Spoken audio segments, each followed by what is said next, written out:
নমস্কার, আমি অনুভব। তোমরা শুনছো থ্রিলার ল্যান্ড। গতকাল আমরা সম্পূর্ণ করলাম আমাদের 6 বছর, অর্থাৎ ছটা বছর ধরে তোমরা কিন্তু নিয়মিত থ্রিলার ল্যান্ডে গল্প শুনতে আসছো। এই সুদীর্ঘ যাত্রায় পাশে থাকার জন্য সবাইকে জানাই আমাদের আন্তরিক ধন্যবাদ। আশা করি আগামী দিনেও তোমাদের থেকে ঠিক এরকমই সাপোর্ট পাবো। আমাদের এই 6ষ্ঠ বর্ষপূর্তি উপলক্ষে আমরা কিন্তু একটা মেগা প্রজেক্ট লিস্ট অ্যানাউন্স করেছি। সেখান থেকেই আজকের প্রথম উপস্থাপনা তোমাদের সবার প্রিয় সুজন দাশগুপ্তর কলমে একেনবাবু সিরিজের গল্প উডব্রিজ শহরে। আজ একেনবাবুর ভূমিকায় থাকছেন প্রখ্যাত অভিনেতা শ্রী সুমিত সমাদ্দার। আজকের গল্পটা আমরা নিয়েছি দ্য ক্যাফে টেবিল থেকে প্রকাশিত একেনবাবু সমগ্র খণ্ড 4 থেকে। বইটার লিঙ্ক দেওয়া রইল ডেসক্রিপশন বক্সে এবং পিন্ড কমেন্টে, অবশ্যই চেক আউট করে নিও।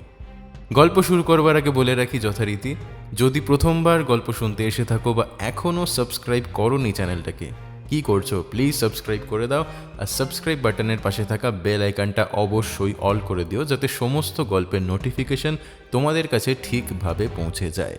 তাহলে চলো শুরু করা যাক আমাদের আজকের গল্প, শ্রী সুজন দাশগুপ্তর কলমে একেনবাবু সিরিজের গল্প উডব্রিজ শহরে। বৃহস্পতিবার বিকেলবেলায় দীপেনের একটা ফোন পেলাম। কাল বিকেলে প্রমথকে নিয়ে চলে আয়, একা একা বড্ড বোর হচ্ছি রে। দীপেনের পরিচয়টা আগে দিই। আমাদের যাদবপুরের বন্ধু, ক্যালটেক থেকে পিএইচডি করে ইউসি বার্কলে মানে ইউনিভার্সিটি অফ ক্যালিফোর্নিয়ার বার্কলে ক্যাম্পাসে পড়াতো। মাস 6 হলো রাটগার্সে এসেছে অ্যাসোসিয়েট প্রফেসর হয়ে। Rutgers New Jersey State University, UC বার্কলের মতো অত নাম নেই। এসেছে এই আশায় যে কয়েক বছরের মধ্যে ফুল প্রফেসর হয়ে যাবে। ওর বউ দীপান্বিতা এখন দেশে, পুজো শেষ হলে তবে ফিরবে। দীপেন একেনবাবুর কথাটা জানতো না, বলতেই বলল, তাহলে তো আরো ভালো। আমার 4টে বেডরুম, কোনো সমস্যা নেই, আরামেই থাকবি এখানে। বিচিত্রা ক্লাবের পুজো নাকি খুব বড় হয়, সবাই মিলে সেখানে যাবো তাহলে। আমি কিন্তু তোদের সবার নাম রেজিস্ট্রি করে ফেলছি। রেজিস্ট্রি মানে বারোয়ারি পুজো নয়? সবাই আসতে পারে, কিন্তু রেজিস্ট্রেশন করতে হয়।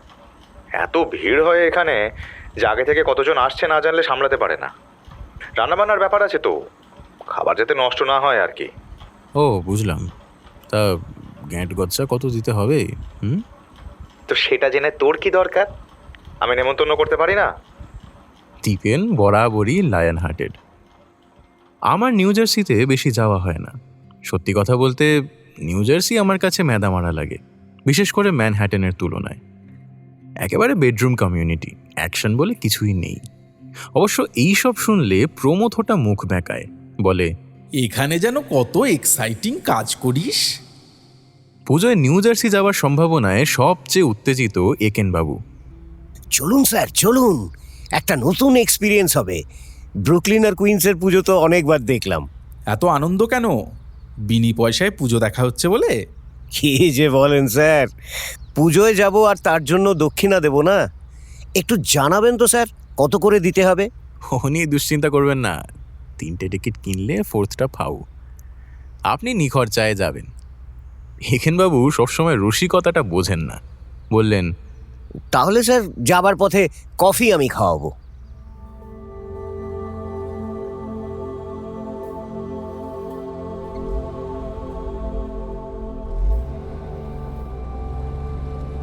দীপেন থাকে রাটগার্স ইউনিভার্সিটির কাছেই হাইল্যান্ড পার্কে। কোন পথ কখন নিতে হবে সেটা নির্ভর করছে কোথায় যানজট বেশি তার ওপর। আমার জিপিএসের একটা ভালো অ্যাপ রয়েছে, ভিড়ভাট্টা এড়ানোর পথ বাতলায়। তাতে দেখলাম হল্যান্ড টানেল নেওয়াই বুদ্ধিমানের কাজ। 1.25 ঘন্টা মতো লাগলো পৌঁছতে।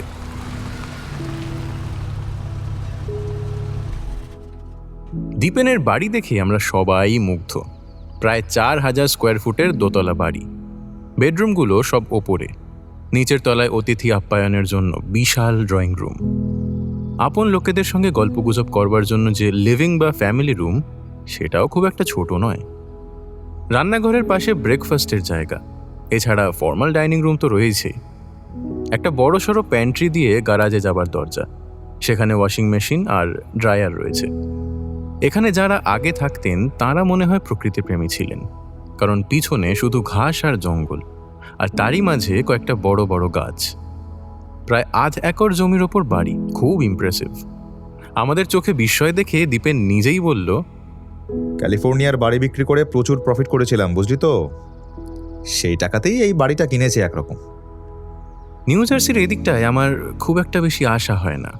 নিউ জার্সির উত্তর দিকে, মানে যেটাকে বলা হয় নর্থ জার্সি, সেখানে কয়েকবার গেছি। লেক ভালহাল্লায় আমার মায়ের এক বন্ধু থাকতো। অনেক উঁচু উঁচু টিলা ওই দিকটাতে। এইটা নিউ জার্সির মধ্যিখানে, অর্থাৎ সেন্ট্রাল জার্সি। এদিকটা বেশ সমতল। বহু বঙ্গসন্তান সেন্ট্রাল জার্সি অঞ্চলের বিভিন্ন শহরে থাকে। ভারতীয় উপমহাদেশ থেকে আসা এত লোক এই অঞ্চলে থাকে যে এডিসন টাউনের ওক ট্রি রোডের বাজারটাকে এখন লিটল ইন্ডিয়া বলা হয়। অবশ্য এগুলো সব দীপেনের তথ্য। আমাদের কাছে লিটল ইন্ডিয়া হলো ম্যানহ্যাটনের লেক্সিংটন রোডের খানিকটা অংশ, বা কুইন্সের জ্যাকসন হাইটসের দোকানগুলো। বিচিত্রার পুজোটা হয় সমারসেটের ইউক্রেনিয়ান কালচার সেন্টারে। জায়গাটা দীপেনের বাড়ি থেকে খুব একটা দূরে নয়। গিয়ে দেখি বিশাল পার্কিং লটের সামনে সাইন লাগানো, এনজেপিসি দুর্গাপুজো।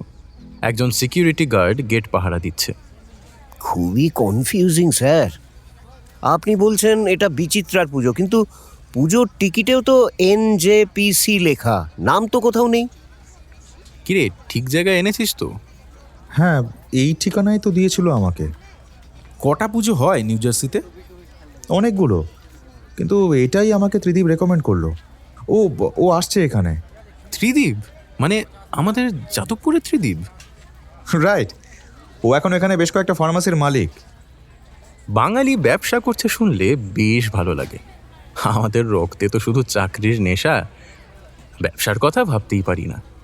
কিন্তু ওষুধের দোকানের তো বিশাল বিশাল চেন, তাদের সঙ্গে পাল্লা দেওয়া তো বেশ কঠিন ব্যাপার। করে তো খাচ্ছে, আর শুধু খাচ্ছেই না, ওর বাড়ি দেখলে তোর মুখ হাঁ হয়ে যাবে। আর হাঁ হয়ে দরকার নেই। আমার তো মনে হচ্ছে আমাদের হিংসায় জ্বলে পড়ে মারার জন্যই এখানে ডেকেছিস।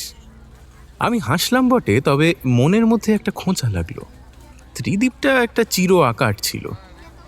কোনো মতে বিএসসিতে অত্যন্ত বাজে রেজাল্ট করে ফার্মাসিতে ঢুকেছিল, তবে সেটাও সোজা পথে বোধহয় নয়। চিরদিনই শুধু গেঁড়ের মতো পড়াশোনা করে গেলি। প্রমথর ভাবটা এমন যেন নিজে করেনি।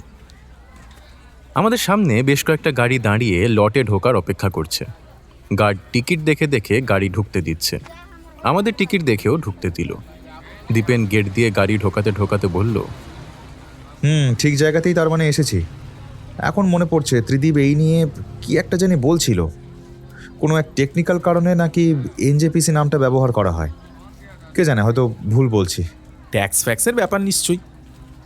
আমরা পুজোতে এসেছি দীপেনের নতুন হন্ডা CR-V চড়ে। আমার পুরনো টয়োটা করোলা তার কাছে একেবারে নস্যি।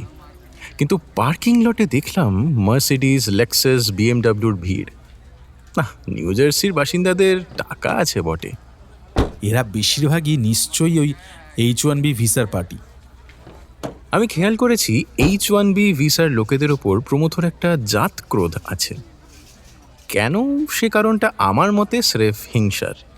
প্রমথর বক্তব্য, এরা পড়াশোনা করতে আসে না, টেক ফার্মে চাকরি নিয়ে আসে।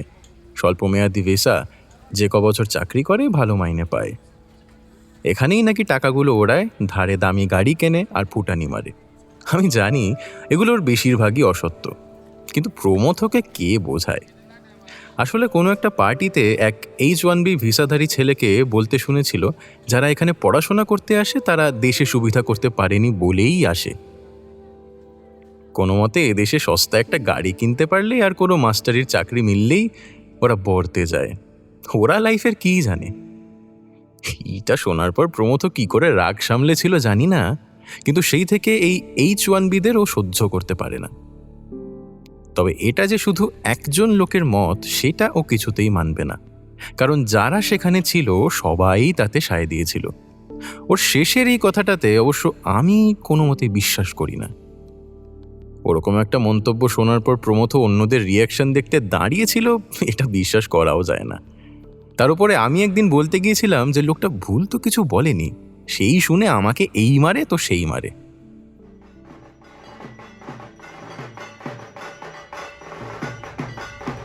একটা বড় হলে পুজো হচ্ছে, ভীষণ ভিড়। হল ঘরে ঢুকে ভাবলাম আড্ডা মারবো, কিন্তু সেটা অসম্ভব। একেনবাবুর টানাটানিতে দীপেন আর প্রমথ হলে ঢুকলো। আমি দেখলাম বাইরের লবিতে অনেকে দাঁড়িয়ে আছে, সিঁড়িতে বা নিচের চত্বরেও কম লোক নেই। সেখানেই দেখা হয়ে গেল ত্রিদীপের সঙ্গে। ত্রিদীপ কয়েকজনের সঙ্গে আড্ডা মারছিল, আমাকে দেখে একেবারে হৈ হৈ করে উঠল। পরিচয় হলো ওর বন্ধুদের সঙ্গে। সবগুলো নাম এখন আর মনেও করতে পারবো না, তবে যাদের সঙ্গে পরিচয় হলো তাদের একজন ছাড়া কেউই এদেশে পড়াশোনা করতে আসেনি, চাকরি নিয়েই এসেছে। অর্থাৎ তাদের সবাই প্রমথর সেই অসহ্য তালিকার গ্রুপের। আমার কিন্তু অবশ্য চমৎকার লাগলো তাদের সঙ্গে আড্ডা দিয়ে। প্রত্যেকেই নিউ জার্সিতে থাকে, তবে বিভিন্ন শহরে। এর মধ্যে একেনবাবু এসে আমাদের সঙ্গে যোগ দিলেন। একেনবাবু গোয়েন্দা শুনে সবাই দারুণ উৎসাহিত। এদের মধ্যে জনা দুয়েক দেখলাম একেনবাবুর নামটা জানেন। আপনি মুনস্টোন মিস্ট্রি ক্র্যাক করেছিলেন না? যিনি বললেন তার নাম অনিন্দ। ওই দলের মধ্যে একমাত্র তিনিই পড়াশোনা করতে এদেশে এসেছিলেন, তবে মাস্টার্স করে আর পিএইচডির দিকে এগোননি। সিএফএ করে একটা ফিনান্সিয়াল কোম্পানিতে চাকরি নিয়েছিলেন। সেখানে ক্লায়েন্টদের ইনভেস্টমেন্ট ম্যানেজমেন্ট না কী সব জানি করতেন। এখন নিজের কোম্পানি খুলেছেন ফিনান্সিয়াল অ্যাডভাইস দেওয়ার জন্য। স্টকস আর বন্ডস, মানে শেয়ার মার্কেটে টাকা ঢালার ব্যাপারটা আমি আবার তেমন একটা ভালো বুঝি না। এইটুকু বুঝি, ব্যাংকে টাকা জমা রাখলে যতটা সুদ পাওয়া যায় তার থেকে অনেক বেশি পাওয়া যায় ঠিকঠাক স্টক বা বন্ড সময় মতো কিনে বেচতে পারলে। তবে এই ঠিকঠাক আর সময় মতো কথা দুটো খুবই অর্থবহ। উল্টোপাল্টা হলে ফতুর হওয়ারও সম্ভাবনা থাকে। না না স্যার, আমি একা নই, টিমে বাপিবাবু প্রমথবাবু আমার সঙ্গে ছিলেন। কিন্তু বিনয় কাজ দিল না। ওখানে দাঁড়ানো সবাই ওকে চেপে ধরল কিভাবে রহস্যের উদ্ঘাটন হয়েছিল সেই নিয়ে কিছুক্ষণ গল্পগুজব চলল। এর মধ্যে ক্যামেরা কাঁধে কিশোর বলে একজন একেনবাবুর কাছে একটা কার্ড চাইল। কিছুদিন আগে একেনবাবুকে দিয়ে যে কার্ড বানানো হয়েছে তার থেকেই একটা বার করে দিলেন। কার্ড ছাড়াও ফোন নাম্বার আদান প্রদান করলেন। একেনবাবুর কথা ইতিমধ্যেই পুজো মণ্ডপে রাষ্ট্র হয়ে গেছে। বেশ কিছু কৌতূহলী চোখ দেখলাম। অরিন্দম ও তার স্ত্রী কেতকী, অজয় ও অজয়ের স্ত্রী অনিন্দিতা, শৈবাল ও আরও কয়েকজনের সঙ্গে পরিচয় হলো। মেয়েদের মধ্যে অনিন্দিতার সঙ্গেই একটু অত্রু যা কথা হলো। দীপেন দেখলাম ওদের ভালোই চেনে। অনিন্দিতা দীপেনের স্ত্রী দীপান্বিতার সঙ্গে কলকাতায় পড়েছে, সেই সূত্রেই এই দলের সঙ্গে চেনা জানাটা বেশি। শৈবাল আর অনিন্দর স্ত্রীকে অবশ্য দেখলাম না, হয়তো হলের ভিতরে ছিল। মোট কথা পুজো দেখার চেয়ে আড্ডাটাই বেশি হলো। আমাদের প্ল্যান ছিল শনিবারই ফিরে আসার, কিন্তু দীপেন ছাড়ল না। রাতে আমার সঙ্গে থেকে যা, রোববার ফিরিস। এমন করে বললো আর না করতে পারলাম না।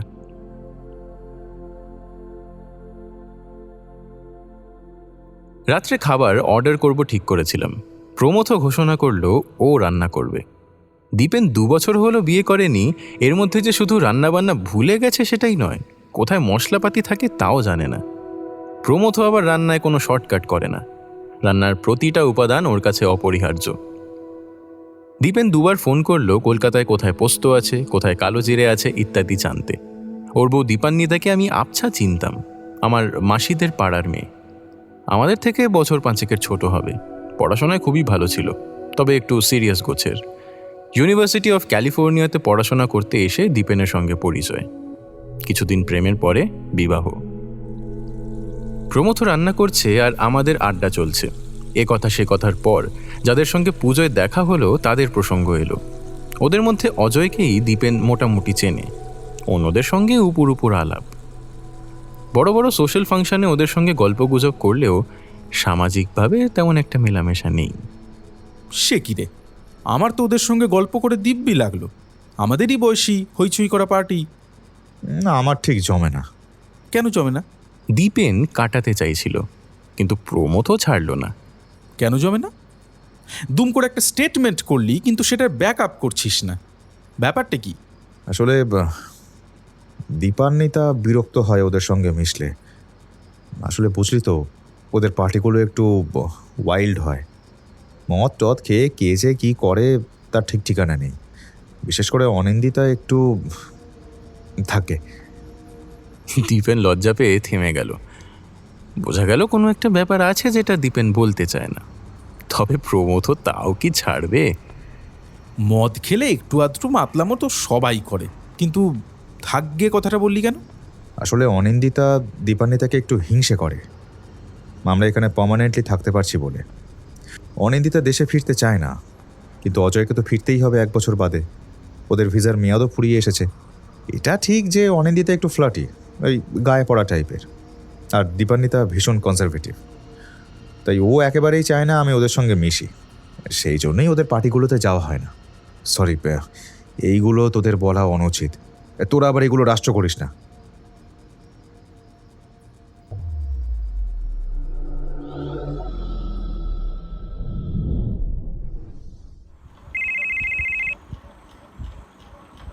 পুজোর 1 সপ্তাহ বাদেই একটা অচেনা নাম্বার থেকে ফোন এলো। মনে আছে আমাকে? পুজোয় আলাপ হয়েছিল। আমি অনিন্দ। আরে কি মুশকিল, 1 সপ্তাহের মধ্যে নাম ভুলে যাব এত ভুলো মন নয় আমার। তা কি খবর? এই উইকেন্ডে কিছু করছো? বিশেষ কিছু নয়, কেন বলো তো? আসলে আমি দীপেনকে লাঞ্চে ডেকেছি। ও তো ফোর্সড ব্যাচেলার, আর আমি খাঁটি সার্টিফাইড ব্যাচেলার। দীপেনের কাছে শুনলাম তোমরাও নাকি ব্যাচেলার, শুধু একেনবাবু নন। কিন্তু ওর স্ত্রী তো কলকাতায়, তাই ভাবলাম শুধু ছেলেরা একসঙ্গে বসে দুপুরটা কাটালে কেমন হয়। লাঞ্চের জন্য আমি এখন নিউ জার্সি ঠেঙাবো? এদের তো তেমন একটা চিনিও না। আমার তরফ থেকে নিস্তব্ধতা লক্ষ্য করেই বোধহয় অনিন্দ বলল, আরে শোনো, আমি কিন্তু খারাপ রাঁধি না। দীপেন সাক্ষী, জিজ্ঞেস করে দেখতে পারো। সর্ষে দিয়ে ইলিশ রান্না করব। একটা ভালো সাইজের ইলিশ পেয়েছি। এই রকম প্রস্তাব দিলে তো না করা ভারী মুশকিল ভাই। কিন্তু এত কষ্ট করবে? এত বড় ইলিশ তো আমি আর দীপেন একা একা খেতে পারবো না। এলে আমার উপকারই করবে। না, তোমার সঙ্গে কথায় আর পারবো না। আচ্ছা বেশ, আমি প্রমথ আর একেনবাবুকে জিজ্ঞেস করে দেখছি। ইলিশ শুনে একেনবাবু এক পায়ে খাড়া। ফ্রান্সিসকা নেই, তাই প্রমথ মনে হলো একটু নিমরাজি। অনিন্দকে বলে দিলাম, বেশ আমরা যাচ্ছি, তুমি ঠিকানাটা আমাকে টেক্সট করে দিও।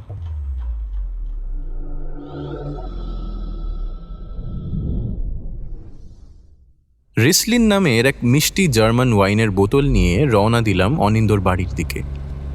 গার্ডেন স্টেট পার্কওয়েতে উডব্রিজের এক্সিট নিতেই একেনবাবু বললেন, আরে জ্যাক তো এখানকার পুলিশ চিফ।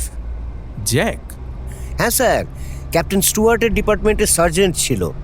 নিউ জার্সির উডব্রিজ শহরে পুলিশ ডিপার্টমেন্টের চিফের চাকরি নিয়ে এসেছিল। আমাকে একবার আসতেও বলেছিল ওর অফিস দেখে যেতে। যাবেন নাকি? কী যে বলেন স্যার, কোথায় সর্ষে ইলিশ আর কোথায় ডিপার্টমেন্টের স্যান্ডউইচ। উডব্রিজ শহরে ছোট্ট ছিমছাম একটা বাড়ি। অনিন্দ ছাড়া আরেকটা প্রাণী ওখানে থাকে, অবশ্য মনুষ্য নয়, গোল্ডেন রিট্রিভার। বাড়ির সামনে গাড়ি থামাতেই দৌড়ে গাড়ির পাশে এসে দুপায়ে ভর দিয়ে উঠে দাঁড়িয়ে অন্য দুটো পা গাড়ির দরজায় রাখল। তারপরেই জানলায় মুখ ঠেকিয়ে ভৌ ভৌ করা আরম্ভ করলো। পিছন পিছন অনিন্দ এসে হাজির। ওর গলার বকলেসটা চেপে ধরে একটু দূরে নিয়ে গিয়ে বলল, সেট। সঙ্গে সঙ্গে লক্ষ্মী ছেলের মতো কুকুরটা বসে পড়ল। স্টে। বলে অনিন্দ এসে গাড়ির দরজা খুলে বলল, ভয়ের কিছু নেই, খুব ফ্রেন্ডলি। চুপ করে বসে থাকবে যতক্ষণ না জিও বলছি। বললে উঠে এসে সবার আগে আদর খেতে আসবে। কুকুরে ভয় পাও না তো? আমি কুকুরে ভয় পাই না, আর প্রমথর বাড়িতে আগে তো কুকুর ছিলই। একেনবাবুও দেখলাম কুকুরে ভয় পান না। আমরা নামতেই দেখলাম কুকুরটা কুঁ কুঁ করে মনিবের কাছে অনুমতি চাইছে ওঠার জন্য। গো বলা মাত্র লাফিয়ে ঝাঁপিয়ে আদর করে একেবারে অস্থির। আমি ওকে একটু আদর করে বললাম, কি নাম ওর? খুশ। সত্যিই ও নামের মর্যাদা রেখেছে। কিন্তু ও খোলাই থাকে এরকম? কোনো বেড়া তো দেখছি না, পালিয়ে যায় না?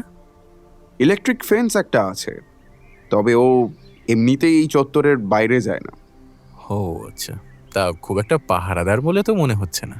ঠিকই বলেছ, ওকে এনেছিলাম বাড়ি পাহারা দেবে বলে, কিন্তু কোথায় কি, কেউ এলে এত অভ্যর্থনা করে যেন অতিথি বেড়াতে এসেছে।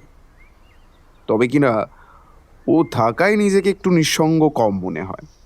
গোল্ডেন রিট্রিভার আমার ভীষণ পছন্দের। ওরা মানে জেন্টল অ্যাজ এ নান, মানে কোথায় যেন পড়েছিলাম। একদম ঠিক, কিন্তু বড় শেড করে। সোফা থেকে শুরু করে মেঝের কার্পেট পর্যন্ত লোমে ভর্তি। সকাল বিকেল ভ্যাকিউম করতে করতে প্রাণ অতিষ্ঠ হয়ে যায়। কথাটা ঠিক, আমার প্যান্টেও দেখলাম কয়েকটা সোনালি লোম এর মধ্যেই লেগে গেছে। সত্যি ভালো রাঁধে অনিন্দ, তৃপ্তি করে ইলিশ খেলাম। এছাড়াও ছোলার ডাল, চচ্চড়ি, আরও বেশ কিছু পদ করেছিল। খেতে খেতে গল্প হলো। খাবার পরে কফি নিয়ে বসলাম। দেখতে দেখতে প্রায় ঘন্টা কয়েক আড্ডা হলো। পুজোর সময় যাদের সঙ্গে ভাষা ভাষা পরিচয় হয়েছিল, অনিন্দর সঙ্গে গল্প করে তাদের অনেক বিশদ পরিচয় পেলাম। দীপেনও এত ভালো করে চিনত না ওদের। অনিন্দর সঙ্গে ওদের সবারই খুব দহরম মহরম। উইকেন্ডে নিয়মিত একসঙ্গে কারোর না কারোর বাড়িতে আড্ডা দেয়।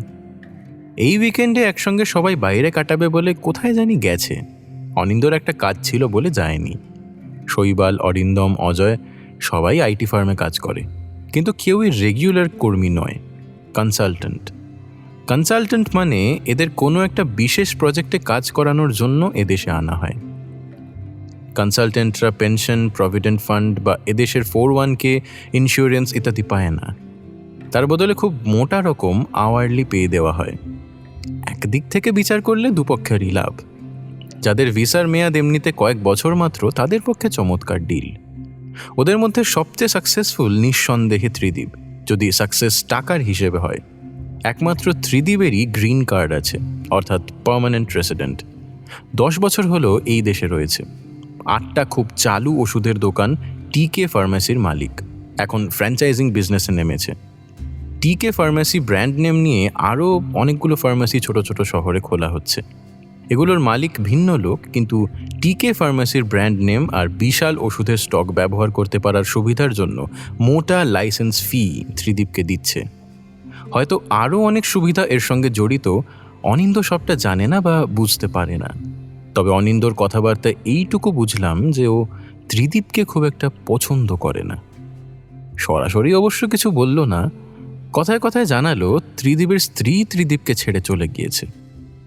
বলি বোধহয় একটু লজ্জা পেল। দেখুন, নানা কারণেই তো একজনকে ছেড়ে আরেকজন চলে যেতে পারে, তাই না? অস্বস্তিকর প্রসঙ্গ। আমরা তিনজনই চুপ করে গেলাম।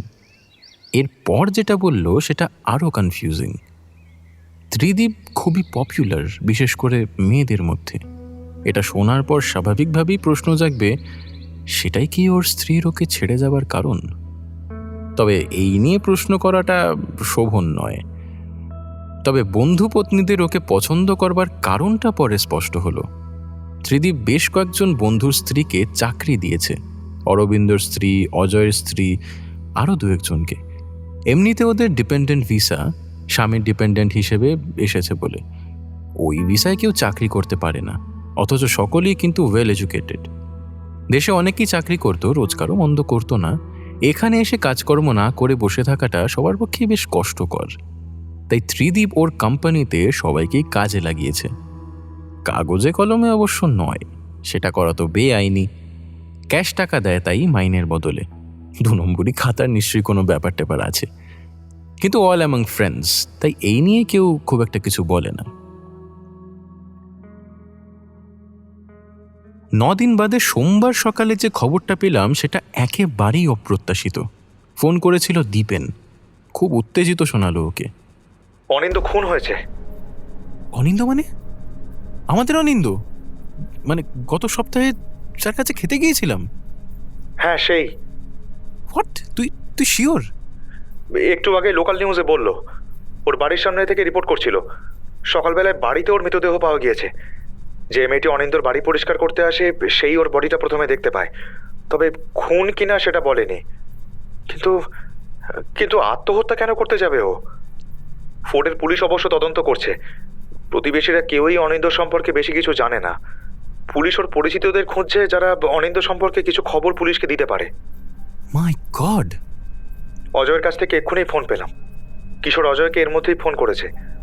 অবভিয়াসলি বন্ধুরা সবাই খুব আপসেট আর ভয়ও পেয়েছে। আচ্ছা, একেনবাবু কি উডব্রিজ পুলিশ ফোর্সের কাউকে চেনেন? ওদের পুলিশ চিফকে একেনবাবু চেনেন? তুই একবার দাঁড়া, আমি একেনবাবুকে দিচ্ছি। প্রমথ আর একেনবাবু রান্নাঘরে। প্রমথ কফি বানাচ্ছিল, একেনবাবু সঙ্গ দিচ্ছিলেন। আমি ফোনটা নিয়ে একেনবাবুর হাতে দিয়ে বললাম, অনিন্দ খুন হয়েছে, দীপেন ফোনে আছে। সে কি স্যার? একেনবাবু চেঁচিয়ে উঠলেন, তারপর ফোনটা হাতে নিয়ে জিজ্ঞেস করলেন, স্যার, কখন এটা ঘটলো?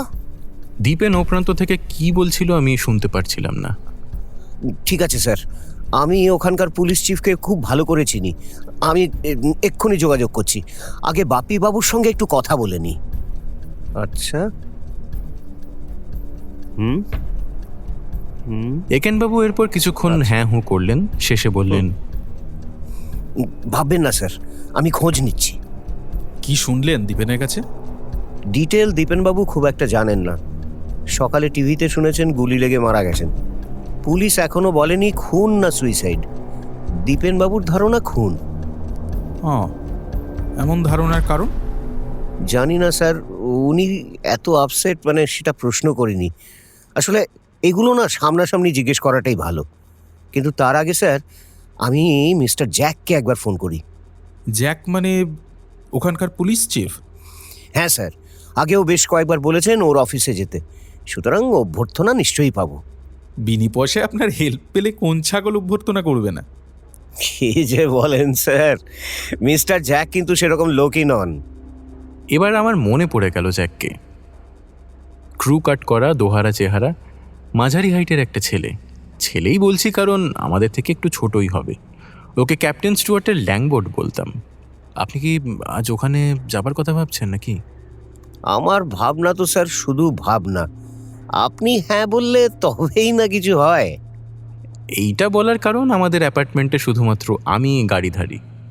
একেনবাবু তো হার কেপ্পন, মরে গেলেও গাড়ি কিনবেন না। প্রমথ এমনিতে খরুচে, কিন্তু ওর বক্তব্য এক বাড়িতে দুটো গাড়ি থাকার কোনো অর্থ নেই। এই নিয়ে কিছু বললেই বলে, তোর তো একটা আছে, পেট্রোলে খরচা আমি শেয়ার করব। আচ্ছা সেটা কি চাওয়া যায়? অবশ্য আমি বিরক্ত হই না। মেহনতের কাজও অনেক করে, রান্না, বাজার, ঘর পরিষ্কার ইত্যাদি। তার জন্য অবশ্য আমাদের সাহায্য করতে হয়, কিন্তু উদ্যোগটা ওরই। আর ওদের জন্য গাড়ি বার করতে হয় কালে ভদ্রেই। এই ম্যানহ্যাটনের বাইরে যখন যাই, মানে নিউ জার্সি, কুইন্স, কানেকটিকাট, এইসব জায়গায়। কলেজ থাকলেও আজ আমার ক্লাস নেই, অর্থাৎ যাওয়ার অসুবিধা নেই। যে প্রমথকে ল্যাব থেকে সরানো যায় না, ও দেখলাম যেতে রাজি। একেনবাবু জ্যাককে ফোন করলেন। জ্যাক খুবই খুশি। ও নিজেই নাকি একেনবাবুকে ফোন করতে যাচ্ছিল সাহায্য চেয়ে। আসলে উডব্রিজের ইন্ডিয়ান কমিউনিটি খুবই বর্ধিষ্ণু। ওখানে রাস্তার দুধারে সারি সারি দেশি দোকান, যেখান থেকে উডব্রিজ শহরের প্রচুর আয়।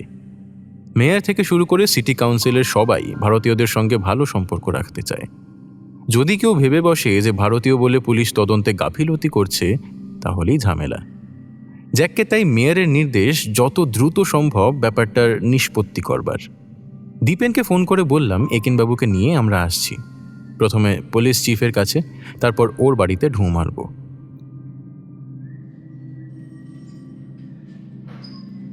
জ্যাকের অফিসে যেতেই হ্যান্ডশেক করে আমাদের একটা ছোট্ট কনফারেন্স রুমে নিয়ে গেল। ঘরটা ড্রিপ কফির গন্ধে ম ম করছে। প্রচুর ডোনাট আর ডেনিশ পেস্ট্রি সাইড টেবিলে সাজানো। ঘরে ঢুকে জ্যাক একেনবাবুকে বলল, আপনার সাহায্য আমাদের ভীষণভাবে প্রয়োজন মিস্টার সেন। উডব্রিজ পুলিশ গোয়েন্দা ডিপার্টমেন্ট খুবই ছোট, একজন মাত্র ডিটেকটিভ। দুটো মার্ডার কেস নিয়ে ওনার নিঃশ্বাস ফেলার সময় নেই, তার ওপর এই মার্ডার। মেয়র নিজেই খুনটাতে বিশেষভাবে ইন্টারেস্ট নিচ্ছেন।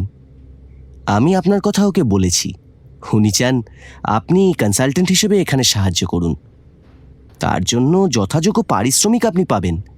ক্যাপ্টেন স্টুয়ার্ট আপনাকে কত দিতেন তা আমি জানি না, কিন্তু আমি নিশ্চিত এখানে আমরা যা দিতে পারবো সেটা তার থেকে বেশি বই কম হবে না।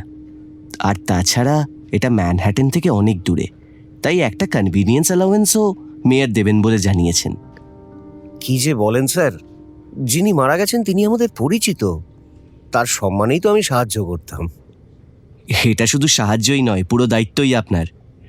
আপনাকে আমরা একটা টেম্পোরারি ব্যাজ দিচ্ছি। জ্যাক একেবারেই প্রস্তুত হয়েছিল। একেনবাবুকে একটা ব্যাজ আর একটা খাম দিল পকেট থেকে বের করে। মুহূর্তের মধ্যেই সব কিছু অফিসিয়াল। এর মধ্যে আপনার অ্যাপয়েন্টমেন্ট লেটার আছে। এই কনফারেন্স রুমটা আপনার টেম্পোরারি অফিস। একটা কথা ছিল স্যার, বাপিবাবু, প্রমথবাবু আর আমরা তিনজন মিলেই কিন্তু আমাদের টিম। ওরা কিন্তু আমার কাজের মধ্যে থাকবে, নইলে আমি নেই। জ্যাক মনে হলো এতে একটু প্যাঁচে পড়েছে। তাও শেষমেশ বলল, ঠিক আছে, আনঅফিসিয়াল। তা তো বটেই। ও আরেকটা কথা স্যার, আমার তো গাড়ি নেই, আর বাপিবাবুকে তো প্রতিদিন আসতে বলতে পারি না, বুঝলেন কি না? আপনার সারথি এখানেই আছে। বলে কাকে জানি ইন্টারকমে আসতে বলল জ্যাক। 1 মিনিটের মধ্যেই গোলগাল বেঁটে মতো একজন ইউনিফর্মধারী কনফারেন্স রুমে এসে হাজির। হিনি সার্জেন্ট আর্মান্ডো গার্সিয়া। আর্মান্ডোই তদন্ত শুরু করেছিল, এখন থেকে অফিসিয়ালি আপনাকে সাহায্য করবে। যেখানে যাদের কাছে যেতে চান ও আপনাকে নিয়ে যাবে। জ্যাক একেনবাবু সম্পর্কে আর্মান্দোকে কি বলেছে জানি না, কিন্তু অত্যন্ত সম্ভ্রম করে সে কথা বলছে দেখলাম। জ্যাক একেনবাবুকে অ্যাপয়েন্টমেন্ট লেটার ধরিয়ে দিয়ে কি একটা কাজে অদৃশ্য হলো। একেনবাবু আর্মান্দোকে বললেন, আমি তো ব্যাপারটা সম্পর্কে প্রায় কিছুই জানি না, টেলিভিশনে যা বলা হয়েছে সেইটুকুই শুধু জানি। আপনি একটু ব্যাকগ্রাউন্ড দেবেন স্যার? নিশ্চয়ই মিস্টার সেন। আজ সকাল 8:05 আমরা মিস্টার কিশোর বলে একজনের ফোন পাই। তিনি জানান ওর মনে হচ্ছে যে ওর বন্ধু মিস্টার অনিন্দ খুন হয়েছেন। উনি আমাদের ঠিকানা দেন, আমরা ওকে আমাদের না আসা পর্যন্ত অপেক্ষা করতে বলি। অকুস্থলে গিয়ে দেখি যে মিস্টার কিশোর বাড়ির বাইরে ভীষণ নার্ভাস হয়ে দাঁড়িয়ে আছেন। দরজা খোলাই ছিল। ওকে বাইরে দাঁড়াতে বলে আমরা বাড়িতে ঢুকি। দেখি যে মিস্টার অনিন্দ সোফার কাছে মেঝেতে পড়ে আছেন, বুকের শার্ট রক্তে ভেজা, কার্পেটেও রক্ত। ঘরটা দেখে মনে হলো না যে কিছু তছনছ হয়েছে বলে। বাইরের ঘর, বাথরুম, কিচেন, হোম অফিস, 2টো বেডরুম সবই ঠিকঠাকই আছে। এটা ডাকাতি নয়। পুলিশের ডাক্তার আমাদের সঙ্গেই ছিলেন। রিগর মর্টিস দেখে অনুমান করা যায় যে গত রাতে সম্ভবত 8টা থেকে 12টার মধ্যে ওর মৃত্যু হয়েছে। গুলি চালানো হয়েছে খুব কাছ থেকে, 9mm বুলেট। দরজার তালা অটুট, অর্থাৎ আততায়ীকে মিস্টার অনিন্দ চিনতেন, ঘরে ঢুকতেও দিয়েছিলেন। মিস্টার অনিন্দর পোষা কুকুরটাকেও মাঝে পাওয়া যাচ্ছিল না। এখনও পর্যন্ত আমরা শুধুমাত্র মিস্টার কিশোরের সাথেই কথা বলেছি। তার বয়ান অনুসারে গতকাল এদের এক বন্ধু মিস্টার অরিন্দমের বিবাহবার্ষিকীর পার্টি ছিল উডব্রিজের নিউ হিলটন হোটেলে। মিস্টার অনিন্দ আর মিস্টার কিশোর দুজনেই সেখানে নিমন্ত্রিত ছিলেন। 9টা বেজে গেলেও অনিন্দ আসছেন না দেখে মিস্টার কিশোর নিউ হিলটন থেকে উদ্বিগ্ন হয়ে অনিন্দকে ফোন করেন, কিন্তু ফোন বেজেই যায়। বাড়ি ফিরে রাত্রি 12টার সময় আবার মিস্টার কিশোর মিস্টার অনিন্দকে ফোন করেন, তখনও নো রিপ্লাই। আজ অফিস যাওয়ার পথে উনি মিস্টার অনিন্দর বাড়িতে থামেন। মিস্টার কিশোরের কাছে ওর বাড়ির চাবি থাকে। বেল বাজিয়েও কেউ খুলছে না দেখে উনি চাবি দিয়ে দরজা খুলতে গিয়ে দেখেন দরজা খোলা। ঘরে ঢুকে মিস্টার অনিন্দর রক্তাক্ত দেহ মেঝেতে পড়ে থাকতে দেখে সঙ্গে সঙ্গে আমাদের ফোন করেন উনি। মিস্টার কিশোর অবশ্য ভেবেছিলেন যে অনিন্দর পার্টিতে না আসার কারণ গত সপ্তাহে ওদের এক বন্ধু মিস্টার ত্রিদীপের বাড়িতে পার্টিতে ঝগড়ার ফলাফল। সেখানে আরেক বন্ধু মিস্টার অজয়ের সঙ্গে মিস্টার অনিন্দর একটা বিশ্রী ঝগড়া মেটাতে অন্য এক বন্ধু মিস্টার অরিন্দমও জড়িয়ে পড়েছিলেন। মদ খেয়ে অবশ্য বন্ধুদের মধ্যে এরকম চেঁচামেচি আগেও হয়েছে, কিন্তু সেদিনের ঝগড়াটা একটু বাড়াবাড়ি রকমের ছিল। দুজনে বেসমেন্টের পার্টি রুম থেকে বেরিয়ে ঝগড়া চালাতে চালাতে উপরে একটা ঘরে গিয়েছিলেন। ঝগড়ার কারণ মিস্টার কিশোর ঠিকমতো জানেন না। মিস্টার অরিন্দমও উপরে গিয়েছিলেন ওদের মধ্যে মিটমাট করাতে, কিন্তু পারেননি। মিস্টার অনিন্দ রাগ করে মিস্টার ত্রিদীপের বাড়ি থেকে বেরিয়ে গিয়েছিলেন। মিস্টার অজয় এত রেগে গিয়েছিলেন যে গর্জাচ্ছিলেন, আই উইল কিল দ্যাট স্কাউন্ডারল। খানিক বাদে অবশ্য মিস্টার অজয় শান্ত হন, কিন্তু ঝগড়াটার কারণ বিশদে বলেন না। প্রাইভেট ব্যাপার মনে করেই কেউ আর চাপাচাপি করেননি। এই নিয়ে আর বিশেষ কিছু এগোয়নি, কারণ চিফ বলেছিলেন যে আপনি তদন্তের দায়িত্ব নেবেন। তবে একজন সাসপেক্ট ডেফিনেটলি মিস্টার অজয়, কারণ তিনি মিস্টার অনিন্দকে খুন করার কথাটা প্রকাশ্যেই বলেছিলেন। বুঝলাম স্যার। প্রথমত মিস্টার কিশোরের কন্ট্যাক্ট নাম্বারটা আমার লাগবে। ভালো কথা, কুকুরটার খবর এখন পাওয়া গেছে? ও হ্যাঁ, একটু আগেই জানতে পেরেছি কুকুরটা মিস্টার অনিন্দর এক প্রতিবেশীর বাড়িতে আছে। প্রতিবেশীর মেয়ে অনেক রাত্রে ওকে বাইরে দেখে বাড়িতে নিয়ে যায়। মিস্টার অনিন্দ যখন অফিসে থাকতেন ওই মেয়েটি কুকুরটাকে দেখাশোনা করত, দুপুরে খেতে দিত, হাঁটাতো, ওর সঙ্গে খেলতো। মিস্টার অনিন্দ টোরে গেলে প্রতিবেশীদের বাড়িতেই কুকুরটা থাকতো। প্রতিবেশীর নাম ডোনাল্ড ফোর্ড, মেয়েটির নাম আইলিন। একটা কথা স্যার, এই প্রতিবেশী এত রাত্রে কুকুরটা বাইরে ঘুরছে দেখে অনিন্দ স্যারের বাড়িতে ঢুকে খোঁজ করেননি? এরকম আগেও ঘটেছে স্যার যে মিস্টার অনিন্দ কুকুরকে বাইরে ছেড়ে দিয়ে খুব দেরি করে বাড়িতে ফিরেছেন। ওদের মধ্যে একটা আন্ডারস্ট্যান্ডিং আছে, কুকুরটা কান্নাকাটি করলে ওরা ওদের ঘরে নিয়ে আসেন। তবে প্রতিবেশীর মতে 9টার সময় কুকুরটা বাইরে ছিল না, ওরা তখন বাইরে যাচ্ছিলেন। ওরা ফিরেছিলেন রাত 11টা নাগাদ। ধরে নিচ্ছি খুনি যখন ঘরে ঢুকেছিল তখনই কুকুরটা বেরিয়ে আসে। সেক্ষেত্রে খুনটা 9টার পরেই ঘটেছে। এই দুজনের নাম্বারই আমার লাগবে স্যার। আরমান্দ আইলিন আর কিশোর দুজনেরই নাম্বার দিল। আরমান্দর মোবাইল থেকে কিশোরকে ফোন করে একেনবাবু তার নিজের পরিচয় দিয়ে সংক্ষেপে অনিন্দর মৃত্যুর ব্যাপারে ওকে কি দায়িত্ব দেওয়া হয়েছে বুঝিয়ে বললেন। তারপর অজয় আর অরিন্দমের ফোন নাম্বার চাইলেন। তারপর আরমান্দকে অজয়ের নাম্বারটা দিয়ে বললেন, এর সঙ্গে কথা বলতে চাই, আর সেটা এখন, এখানে সামনাসামনি হলেই ভালো হয়। আরমান্দ কনফারেন্স রুম থেকে অজয়কে ফোন করলো না। ওর নাম্বারটা নিয়ে কনফারেন্স রুমের বাইরে যেতেই আমি আস্তে করে একেনবাবুকে জিজ্ঞেস করলাম, এটা কি করা যায়? অজয় তো ফুটব্রিজে থাকেই না। নিউ ইয়র্কে তো করা যায়, তাই ধরে নিচ্ছি নিউ জার্সিতেও যায়। কয়েক মিনিটের মধ্যেই আরমান্দ ফিরে এলো। মিস্টার অজয় মিনিট 15-র মধ্যেই এখানে আসছেন, আপনারা একটু বসুন কাইন্ডলি। বসে বসে আর কি করব? মিনিট 15 ধরে আমরা কফি আর কিছু ডোনাট ধ্বংস করলাম। সত্যি কথা বলতে খাচ্ছিলাম ঠিকই, তবে মনটা বড় বিষণ্ণ। 7 দিন আগে যার বাড়িতে হই হই করে এত গল্প করে গেলাম, সেই মানুষটা আজ নেই।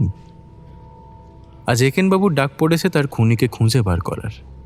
বারবার অনিন্দর মুখটা মনে পড়ছিল। সত্যি আমাদের জীবনটা কি ফ্র্যাজাইল। 15 মিনিটও বসতে হলো না, আরমান্দ অজয়কে নিয়ে ঘরে ঢুকল। চোখে মুখে খুবই অস্বস্তি, খানিকটা যেন ভয়ও। পুলিশ স্টেশনের কনফারেন্স রুমে আমাদের দেখে দারুণ বিস্মিত সে। মিস্টার একেন আমাদের কনসালটেন্ট ডিটেকটিভ, উনি মিস্টার অনিন্দর মৃত্যু তদন্ত করছেন, উনি প্রশ্ন করবেন। বিশ্বাস করুন নিকেনবাবু, আমি এ ব্যাপারে কিছুই জানি না। মাত্র কয়েক ঘন্টা আগে কিশোর ফোন করে বলল অনিন্দের ডেড বডি বাড়িতেই পড়ে আছে। ও সেখানেই আছে, পুলিশকে খবর দিয়েছে। পুলিশ হয়তো আমাদের সবাইকেই জেরা করবে। আমি তখন অন্য বন্ধুদের ফোন করে খবরটা জানাই, তারাও আমার মতোই শকড বিষয়টাতে। তা তো বুঝলাম স্যার, কিন্তু আপনি ফোন পেয়েও ওখানে গেলেন না কেন? আমি যেতে চেয়েছিলাম, কিন্তু অনিন্দিতা আমার স্ত্রী বলল আমি পৌঁছবার আগেই পুলিশ নাকি এসে জায়গাটা সিল করে দেবে। এর চেয়ে বরং বাড়িতে থাকাই ভালো। দরকার হলে পুলিশ সবার সঙ্গে কথা বলতে আসবে। বুঝলাম স্যার। আচ্ছা, গতকাল আপনাদের বন্ধুদের একটা পার্টি ছিল হিলটনে, তাই না? হ্যাঁ, অরিন্দমের ওয়েডিং অ্যানিভার্সারির পার্টি। সেখানে অনিন্দবাবুরও তো আসার কথা ছিল, তাই না? হ্যাঁ, আসার কথা তো ছিল। উনি তো আসেননি। না, আসেনি। ভেবেছিলাম কোনো বিশেষ কারণে হয়তো আটকা পড়েছে। যানজট, অফিসের কাজ, অসুস্থ বোধ করা, অনেক কিছুই তো হতে পারে। কিন্তু ফোন করেও ওকে ধরা যাচ্ছিল না। আপনি ফোন করেছিলেন স্যার? না না, আমি করিনি। আসলে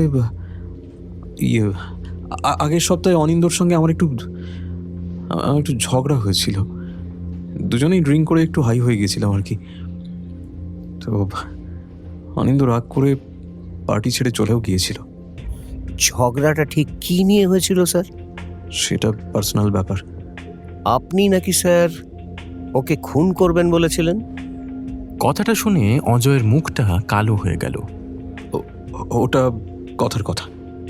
হাই হয়ে থাকলে উল্টোপাল্টা অনেক কথাই তো মুখে এসে যায়। তা তো বটেই স্যার। আচ্ছা, আরেকটা প্রশ্ন স্যার, এই আপনি কি পার্টি চলাকালীন সারাক্ষণই হিলটনে ছিলেন? হ্যাঁ। একবারও বেরোননি? একটু বেরিয়েছিলাম, আমার সিগারেটটা ফুরিয়ে গেছিল। হিলটনের স্টেশনারি শপে ছিল না, তাই বাইরে একটা দোকানে গেছিলাম। কটা নাগাদ বেরিয়েছিলেন স্যার, মানে আর কতক্ষণ বাইরে ছিলেন? দোকানটা তো কাছেই, স্টপ অ্যান্ড গো, মিনিট 10 পথ নয় হোটেল থেকে। বেরিয়েছি কখন তা ঘড়ি ধরে বলতে পারবো না, ওই 8:30 নাগাদ হবে। কতক্ষণ বাইরে ছিলেন? বড়জোর মিনিট 20-25। একটু দেরি হয়েছিল, দোকানে ভিড় ছিল বলে। ঠিক আছে স্যার, আপাতত এইটুকুই থাক, পরে হয়তো আপনার সঙ্গে আরও কিছু কথা বলতে হতে পারে। ও ভালো কথা স্যার। হ্যাঁ বলুন। আচ্ছা, আপনার কি কোনো হ্যান্ডগান আছে? হ্যাঁ আছে। গত বছর আমাদের বাড়িতে একটা বাগলারি হয়েছিল, আমার স্ত্রী খুব ভয় পেয়ে গেছিল, তাই আত্মরক্ষার জন্য কিনেছিলাম। হ্যাঁ, তা তো বটেই স্যার। ঠিক আছে স্যার, পরে কথা হবে, আপনি এখন আসতে পারেন। ওকে। অজয় চলে গেল। ঝগড়ার কারণটা পার্সোনাল বলে এড়িয়ে গেল, আপনি চেপে ধরলেন না কেন? কি লাভ হতো স্যার, কিছু একটা বানিয়ে বলে দিতেন, ওগুলো তো ভেরিফাই করা কঠিন, তাই না? আমারও মনে হলো অতি সহজেই অজয়কে যেন একেনবাবু ছেড়ে দিলেন। আরমান্দ বাংলা বোঝে না, কিন্তু এত তাড়াতাড়ি ইন্টারোগেশন শেষ হয়ে গেল দেখে ও যেন একটু অবাক। আরমান্দ স্যার, আমি একটু অনিন্দ স্যারের বাড়িতে যেতে চাই, সেখান থেকে এক বন্ধুর বাড়ি যাব। একেনবাবু আরমান্দর সঙ্গে পুলিশের গাড়িতে উঠলেন। আমি প্রমথককে নিয়ে চললাম অনিন্দর বাড়ির দিকে। বাড়ির ঠিকানা আমার জিপিএসে ঢোকানো হয়েছিল। ঠিকানা পুলিশ স্টেশনের কাছেই, মিনিট 10 লাগলো পৌঁছতে। ড্রাইভওয়েতে দুটো গাড়ি, একটা নিশ্চয়ই আরমান্দর, আরেকটা কার? আগের দিন ড্রাইভওয়েতে গাড়ি থামাতে না থামাতে যে থাবা বাগিয়ে গাড়ির ওপর উঠে গাড়ির দরজার কাঁচে নাক লাগিয়ে ফোঁস করে নিঃশ্বাস ফেলছিল, আজকে সেই খুশ নেই, আর তার বাবা অনিন্দও নেই। বাড়ির সামনের বারান্দাটা পুলিশের হলুদ টেপ দিয়ে আটকানো, সামনে দুজন পুলিশ দাঁড়িয়ে। বুঝলাম দ্বিতীয় গাড়িটা ওদেরই কারোর। আরমান্দর সঙ্গে একেনবাবুর কি কথা হয়েছে জানি না। একেনবাবু আমাদের অপেক্ষা করতে বলে আরমান্দর সঙ্গে হলুদ ফিতে সরিয়ে অনিন্দর বাড়িতে ঢুকলেন, কিন্তু বেশিক্ষণের জন্য নয়। খানিক বাদই বেরিয়ে এসে আমাদের গাড়িতে উঠলেন। চলুন স্যার, দীপেন বাবুর বাড়ি যাওয়া যাক।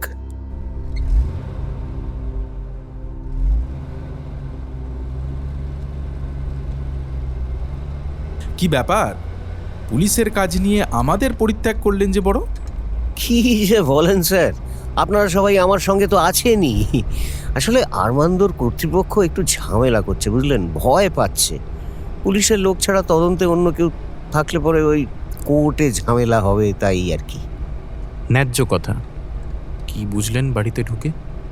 জ্যাক ঠিকই বলেছে, মনে হয় না রবারি বলে। তাহলে খুনটা হলো কেন? কেই বা করলো? কে জানে স্যার। আপনার কি মনে হয়, বন্ধুদের কেউ? প্রথম সাসপেক্ট তো অজয়। 3টে জিনিস দরকার স্যার: মোটিভ, অপরচুনিটি আর মিন্স।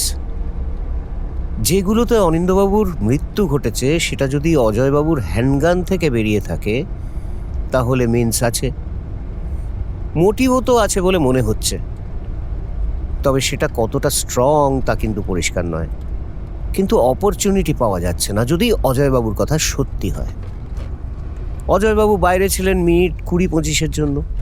নিউ হিলটন হোটেল থেকে অনিন্দবাবুর বাড়ি প্রায় 15 মিনিটের পথ।